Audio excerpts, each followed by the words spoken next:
Selamat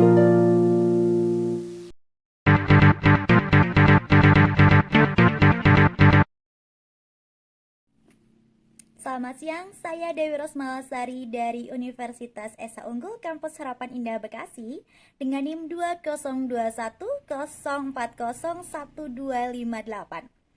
Saya akan membacakan jurnal mengenai hukum dari karya Bobby Briando yang berjudul Hukum yang Berkeadilan dengan Kedamaian. Bab A. Pendahuluan.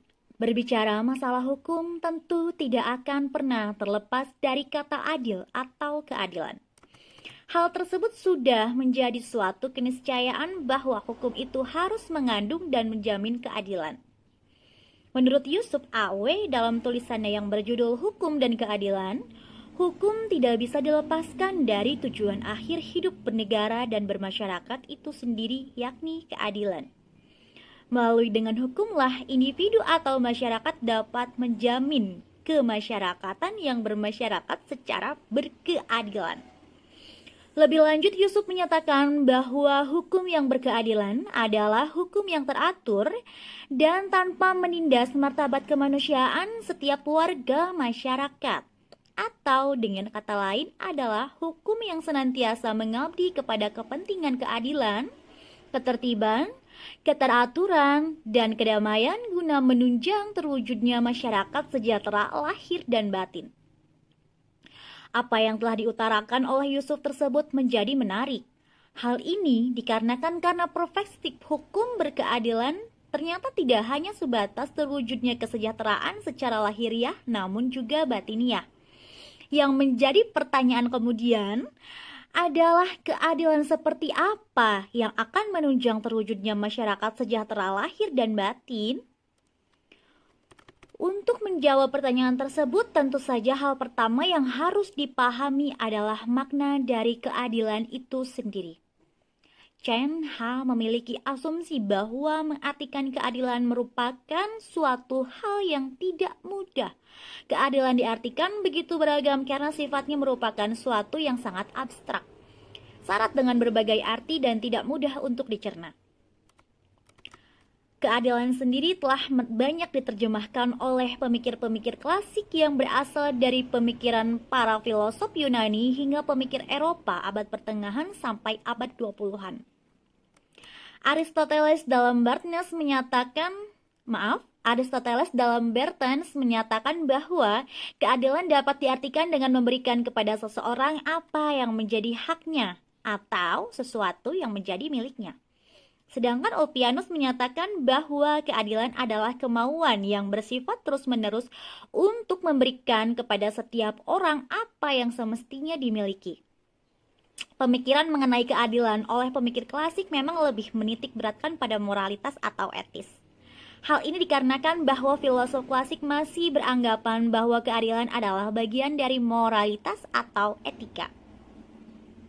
Oleh karenanya, pemikiran ini disebut juga sebagai teori etis. Teori ini berpendapat bahwa tujuan hukum adalah mewujudkan keadilan, baik keadilan distributif maupun keadilan komutatif. Perspektif keadilan setelah masa klasik berakhir dimulai dengan munculnya tokoh-tokoh baru pemikir Eropa abad pertengahan seperti Jeremy Bentham. Pemikiran Bentham pada umurnya dipengaruhi oleh semangat perlawanan terhadap belenggu kebebasan manusia. Manusia menurut pandangan ini terbelenggu oleh takdir dan mitos-mitos keagamaan. Atas dasar ini, muncul suatu tekad untuk menyelamatkan manusia dari budak takdir, ketakutannya terhadap dewa-dewa dan mitos keagamaan sebagaimana telah menjadi bagian dalam tradisi pemikiran filosof klasik. Oleh karenanya, pemikiran ini dikenal juga sebagai penganut kebebasan berkehendak. Dengan kebebasannya, kemudian manusia menuju kepada kebahagiaan. Pada masa inilah awal dimulainya keterpisahan agama dengan sendi-sendi kehidupan masyarakat.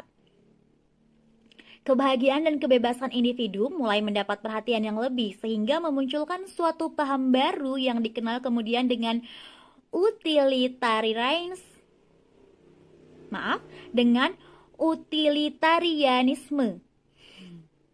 Ide besar terhadap kebahagiaan tersebut pada akhirnya memunculkan konsep negara kesejahteraan. Lebih lanjut, Patohena 2013 menyebut bahwa ide dasar negara kesejahteraan beranjak dari abad ke-18 ketika Jeremy Bentham promosikan gagasan pemerintah memiliki tanggung jawab untuk menjamin the greatest happiness atau welfare of the greatest number of their citizens. Dalam gagasan tersebut, Bentham menggunakan istilah kegunaan untuk menjelaskan konsep kebahagiaan atau kesejahteraan. Konsep kegunaan inilah yang pada akhirnya melahirkan suatu teori yang kemudian dikenal dengan nama utilitarianisme. Teori ini berpendapat bahwa suatu yang dapat menimbulkan kebahagiaan ekstra adalah sesuatu yang baik. Sebaliknya, sesuatu yang menimbulkan penderitaan dan rasa sakit adalah hal yang buruk. Menurut konsep ini, baik buruknya sebuah aksi atau tindakan hanya diukur dari hasil yang diperoleh dari tindakan tersebut. Bentham memulai teorinya dengan mengambil paham hedonisme psikologis. Paham ini memandang bahwa semua manusia dalam kenyataannya selalu berusaha mendapatkan kenikmatan atau pleasure dan menghindari penderitaan atau pain. Dengan demikian, maka tidak menjadi suatu hal yang mengherankan jika keadilan dalam perspektif pemikiran Bentham melihat bahwa yang menjadi ukuran utama dalam menilai suatu perkara adalah hasil konsekuensi dari tindakan tersebut. Namun, dalam perjalanannya, ternyata pandangan Bentham ini terpatahkan. Sebagaimana yang dinyatakan oleh Mangun Song-en bahwa keadilan yang diagung-agungkan oleh Bentham dari sistem nilai utilitarianisme yang mengukur maksimalisasi kebahagiaan dari kuantitatif mayoritas yang menikmati ternyata bertolak belakang dengan minoritas. Minoritas cenderung menjadi terabaikan atau tidak dapat menikmati keadilan dari kebahagiaan yang dituju. Kaum minoritas hanya mendapatkan keadilan semu, karena pada dasarnya utilitarianisme menekan bahwa tujuan hukum adalah mewujudkan apa yang berfaedah atau berguna bagi orang, yakni mewujudkan kebahagiaan sebanyak-banyaknya bagi sebanyak mungkin orang. Namun, dalam praktiknya, kedua teori di atas pada dasarnya masih memiliki kelemahan. Kelemahan tersebut adalah ketidakseimbangan atau terlalu berat sebelah antara satu sisi dengan sisi lainnya. Teori etis yang sangat mementingkan keadilan cenderung mengabaikan kepastian hukum. Menurut Yusuf, kecenderungan pengabdian terhadap kepastian hukum perlu dicermati, mengingat bahwa hal tersebut dapat berakibat destruktif karena akan mengganggu aspek ketertiban. Padahal, sejatinya suatu keadilan harus dapat diwujudkan dengan baik di dalam ketertiban. Sebaliknya, teori utilitas cenderung mengabaikan keadilan dengan sangat mementingkan kepastian hukum. Adanya kecenderungan pengabaian terhadap keadilan juga akan berakibat destruktif mengingat hukum identik dengan kekuasaan. Di samping itu, kedua teori tersebut sama sekali tidak menyentuh aspek spiritual atau batiniah, karena hanya didasarkan pada materialistis. Mencermati persoalan yang muncul di atas, maka penulis mencoba untuk membangun konsep baru sebagai langkah alternatif yang berusaha untuk menciptakan keadilan yang lebih holistik, tidak berat sebelah, memperhatikan aspek yang tidak hanya tampak secara lahiriah atau material, namun batiniah atau spiritual. Dalam hal ini, peneliti namakan konsep tersebut sebagai prophetic law. Dari latar belakang yang telah dipaparkan sebelumnya, maka terdapat permasalahan yang hendak dijawab dalam kajian itu, yaitu bagaimana prophetic law membangun konsep hukum berkeadilan yang damai secara berkeutuhan. Penelitian ini menggunakan metode penelitian spiritualitas prophetik. Dalam penelitian ini, desain penelitian berdasarkan pada spontanitas spiritual. Spontanitas spiritual pada dasarnya merupakan pengalaman keterhubungan spiritual antara seseorang dengan lingkungan dan Tuhan. Triwono menyatakan keterhubungan spiritual ini sebetulnya adalah suatu hal yang nyata karena segala sesuatu adalah bagian yang satu dengan Tuhan. Sehingga merupakan hal yang wajar jika seseorang terhubung dengan hukum-hukum sosial alam dan dengan Tuhan. Desain penelitian spiritualitas profetik tidak memiliki metode yang baku.